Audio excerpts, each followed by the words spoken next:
people see my screen? It's probably cool. So since we had some shifting around of folks, I'm gonna do probably most of the talking here, but please, Gloria, Letty, and Mikna, please feel free to interrupt me or add in at any point. So we spent a lot of time in the morning trying to define our problem better, which initially was give candidates the right information at the right time to help them build their first campaign strategy. And in our conversation, this sort of morphed a few times in our kind of trying to spiral and kind of best define the problem for our purposes. So we started thinking about, what about people who are just thinking about running for the first time? What about people who are second-time candidates? There were lots of different personas we were considering. And after having a good conversation and clarification with Haman and also listening to Charles, we settled on focusing on how do campaigns provide helpful resources and next steps to volunteers so that the campaign can grow and scale similar to a rapidly growing startup in the way that Charles explained earlier on in the day. So as we were having this conversation, we plotted out one scenario or one particular use case for when a volunteer would need information. So we walked through what a new member of the fundraising team might need to know to get started with contacting donors and what kind of information that they would need. And so in thinking through this kind of process, we settled on a couple different points of criteria. So we felt that volunteers needed real-time support. So in the problem statement, there was some discussion about not wanting to overwhelm whoever we're targeting. So we want to make sure we're providing them the information they need kind of as questions and concerns come up. We wanted to ensure that they don't have to be really tech savvy for the solution that they're using. So it's something that everyone can easily use, say with a mobile phone. And then Gloria, do you want to add in at all? These last 3 points were, I think, things that you brought up. Sure, and I just saw your messages in the normal chat, so I very much apologize for no tech skills shown today.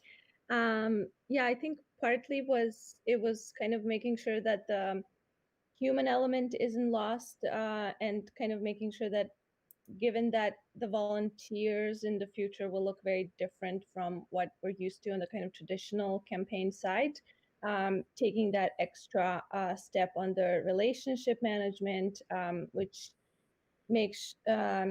is linked to kind of the team more broadly, but also kind of making sure that people understand exactly how they're contributing and building both on that kind of the capacity that is personal, collective, relational, and then technical in terms of knowing where things are, knowing whom to contact about what, and so forth, and then kind of trying to differentiate. And we did that, I think, in tools that Emma, you will get to later, in terms of allowing people to select at all times how much they want to be engaged. And so not necessarily forcing that team spirit onto them, but allowing for that virtual or live space to exist for those who do kind of appreciate that.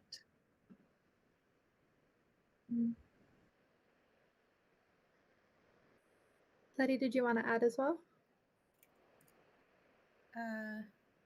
I'll add in the later slide. Okay, cool. I wasn't sure if you unmuted for a reason, but I'll take you out of the hot seat for now. So in thinking about these needs, so our solution is basically a text chatbot, and I'll let folks show the prototype in the next slide. But the idea of this is that it has the potential to send volunteers reminders and questions. It can share resources with volunteers, say how-to information around maybe how to canvas for the first time or how to set up your first communication strategy. And also like potentially scheduling links for just kind of getting started and going on to the next step of your journey in terms of understanding what to do. And I think, Gloria, you added this point as well about the need for it to work in instant texting platforms that particular diasporic communities might be using more often. Do you want to speak on that at all? Sure, yeah. And again, I have no clue how this would be looking on the tech side, but it would be just really important given that, like, I can't remember, but there's very clear sort of disaggregation by country of origin and recent immigrants and the specific platforms that they use for instant text messaging. And so We thought this would be something that was very easy to then later scale up, transfer to these different platforms, maybe even tailor and translate this information in a specific language, tailor the language, tailor the messaging if people are doing outreach to specific groups. And so kind of just perhaps keeping that in back of everyone's mind as this is being designed, so that it is something that's easy to kind of transfer to some of those other platforms. I like that. Yeah, thank you. So for potential use cases, so for what we're going to show you in terms of prototyping, we focused on volunteer onboarding. But there's also potential other use cases that this could cover. So including helping volunteers prepare for events. So say you're going to your first campus, what can you expect? Maybe there's a guide to support you. It could help volunteers start projects and keep up momentum. So maybe you're starting a new script to help automate, making it easier to clean up spreadsheets. It could help guide you in the direction of how to start that project. It might check in with you and give you reminders after a few weeks to see how it's going. It can share different announcements and alerts. And we also talked a lot about assessing volunteer satisfaction and retention. So it has the potential to maybe do check-ins with different volunteers. So I'm gonna let Letty work on this little prototype and wireframing of what one interaction or use case could look like. So I'll let you share this, Letty. Thanks, Emma. So for this stage 1 UC, this is the prototype for when we use it for recruiting volunteers. So this is for people who are not even a volunteer yet, but are interested. So it would give some information about the candidate and why you should volunteer for the future engagement, and letting them know there's a quick survey that will help them customize their volunteer experience. If you go to stage 2. Yeah. This one would be the use case of onboarding volunteer. So this volunteer has come on board, giving them a fun fact, why you should volunteer, or about volunteering in Canada, and asking what kind of team they want to be in the future of engagement. So there's the creative marketing team for social media, graphics, there's event managing team, there's partnerships and fundraising, and there's translation. So another use case would be next steps. So sending external links or videos. For example, checking out the calendar of upcoming events, learning how you can get involved further, knowing more about the future of engagement as an organization in general. And lastly, assessing the volunteer satisfaction and retention, asking them, at which step, how satisfied they are, any feedback they have. So they could choose other, and then they could type a feedback, and someone would review that feedback and follow up with the volunteer. Cool, thank you. Anything else to add? No, thank you, Emma. Cool. And then Magda's going to walk us through actually a live prototype that he worked on for how this would look for more the candidate journey and getting the candidate involved and understanding next steps.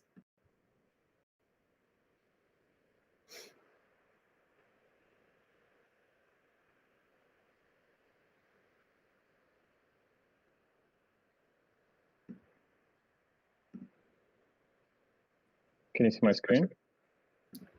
We can see Gathertown right now. Oh, here we go. No, I see it. Okay, so this is, so I'm actually screen sharing my phone. So imagine this is a little bit of a different scenario, but it could easily be modified to be for volunteers or any other kind of campaign management use case. But this one specifically is for onboarding brand new candidates who want to learn more about what it takes to actually run a campaign. So what I have here is, so imagine future of engagement having a phone number, a dedicated phone number, and you can start a conversation by saying, hi, you can, for example, imagine that this is somewhere in an ad in a bus stop, for example, that tells the future candidates, hey, if you don't like the fact that you've been waiting an hour for your bus, and you want to actually change something about your community and improve your community, here's a phone number that you can text and actually get involved. So imagine you text this phone number, it automatically recognizes that you're speaking English. We could add more languages in the future. So now we're going through a registration process. It's your last name. And this is where it kind of gets interesting, that it could be customized to start asking you, hey, at what point in your campaign journey you are, or at what point in your volunteer journey you are down the road. So you can say, I'm just thinking about running, by replying 1. If you know you're running but you don't have a team yet, maybe reply 2, and 3, you already have a campaign team in place. So I can say, I am just getting started because I'm tired of waiting for the bus, and I want to improve transportation in my community. And now the system can be smart enough to actually say, oh, congratulations, you're officially registered with Future on our platform. And by the way, here's a guide as to what it takes to run a campaign. Obviously, we wouldn't be sending them this, but this is just an example of what it could do. You could actually send multimedia messages to tell them this is what you might expect. Next time you text it down the road, it can recognize that you've already registered. It knows that it's me because I'm texting from the same phone number, and then it can ask me, what can I help you with today? And then because you're interested in voter outreach, you can type in voter, and then it could start sending you guides and information about voter outreach. And you can think about this, that not only can Future of Engagement kind of customize these guides and messages and conversations, but with time, this can actually get better, and it can keep track of where a particular candidate or volunteer is in their journey with the political process, and start automatically sending them maybe a weekly brief of, hey, based on where you are right now, here's some useful information that you should consider because you're in week 3 of your campaign. This is what you should be doing. These are the things that are relevant at this point in the journey. You can automate all of this. And this is built on top of,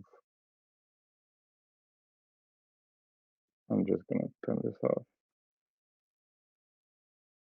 So this is built on top of our friend Twilio. So Twilio is a platform for building a really interesting conversational workflows, and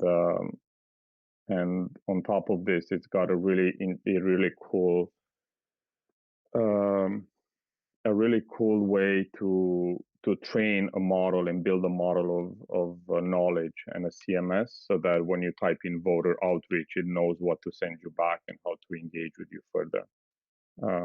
And we also have it so that it integrates with a volunteer campaign database. So this is a registration backend where we're keeping track of all the candidates who have texted the phone number and have engaged, and we know at what stage in their journey they are, so that we can customize their ongoing messages. That is all for me. I'm not sure, Emma, if we have anything else. The last thing I wanted to call out from our conversation, and then Letty and Gloria, feel free to add anything else that you want to mention.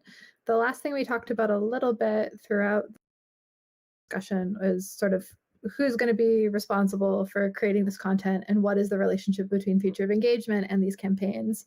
And so we talked about potentially Future of Engagement can put together these default guides for how to call a donor for the first time, how to create your first social media strategy, whatever sort of the highest impact kind of processes that we realize people need are. And we can have sort of a process or relationship where campaigns use this content, and then they can update it as needed if they decide to update it.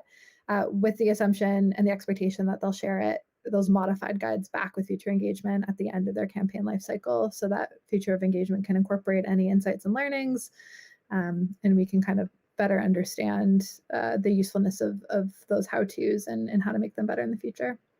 So yeah, that's everything on my end. Anything anyone on my team wants to add before we move on? No? Okay. Thanks, folks.